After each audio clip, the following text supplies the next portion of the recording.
សួស្តីបងថ្ងៃនេះបងសូមណែនាំពីម៉ាស៊ីនបងទៅដល់នៅក្នុងអាវបងមកនេះទៅចូលស្តុកក្តៅៗបងហើយ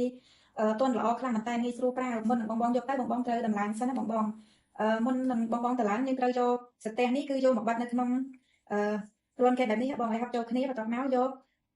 ទៅយកតម្រងនេះគឺបិទនៅចំរួនបែបនេះបន្ទាប់មកក៏យើងបិទនៅលើសតេះនេះបងយើងដាក់អានេះកុំឲ្យមកខាងលើនេះបងត្រូវដាក់មកបែរមកខាងក្រោមកន្លែងនេះយើងដាក់ឲ្យចូលឲ្យអត់បែបនេះមកបន្ទាប់មកបងត្រូវយកមកដាក់នឹងប្រអប់បងទៅដាក់បែបនេះគឺដាក់ធ្វើម៉េចឲ្យចំនឹងទៅលើគេបែបនេះបងព្រោះតើយើងដាក់ចប់ទៅបងបានល្អនៅពេលដែលបងដាក់ចប់បែបនេះហើយយើងយកម៉ាស៊ីនបងយកមកដាក់នៅខាងលើគឺចប់ងាយស្រួលខ្លាំងមែនតើបងងាយស្រួលដោះងាយស្រួលដាក់បន្ទាប់មកបងចុចបេតុងបើកនៅពេលដែលបងចុចបេតុងបើកហើយបងមើលនៅកន្លែងនេះគឺមានកន្លែងម៉ាស្សាហើយបងបែបទៅរកមកអញ្ចឹងណាបងចង់បដូរបងត្រូវតែចុចកន្លែងកុងតាក់នេះមានបដូរមួយទៀតបងប៉ុន្តែមុននឹងយើងបដូរយើងត្រូវចុចកន្លែង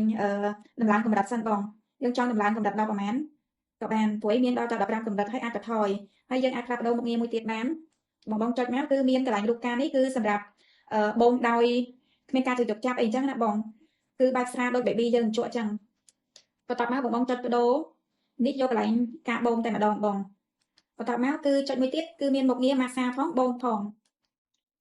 មួយនេះវិញនៅពេលដែលយើងចុចមួយទៀតដល់កម្រិតទី5នេះគឺមាន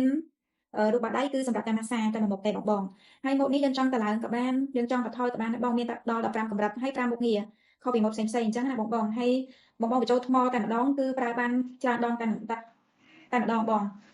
មុខនេះវិញបងអាចយកទៅលាងទឹកបានបងគ្រាន់តែយកដងសាកថ្មចេញបែបនេះមកគឺលាងទឹកបានតែម្ដងមុននេះគឺបងអត់ពីដោះហើយសម្លេងគេគឺស្ងាត់បងចង់ដាក់នៅក្នុងអាវក៏បានបងចង់កាន់អត់ដាក់អត់ពាក់អាវតំណក់ក៏បានដែរបងងាយស្រួលប្រើយើងជីឡានជីអីឲ្យធ្វើម្ហូបអីនៅផ្ទះគឺងាយតែម្ដងបងមុខនេះទៅជាមួយនឹងឆ្នាំងសាក់ថែមជូនបងហើយមួយទៀតអានេះបងចង់ដាក់កម្រងបាត់បែបនេះក៏បានដែរនៅពេលដែលឈប់ប្រើឬមួយក៏ដាក់ចេញបែបនេះគឺងាយអានេះចង់ដាក់ក៏បានអត់ក៏បានដែរបងចង់បានគឺឆាតចូល page ខាងបងមានកន្លែង promotion ជូនណាបង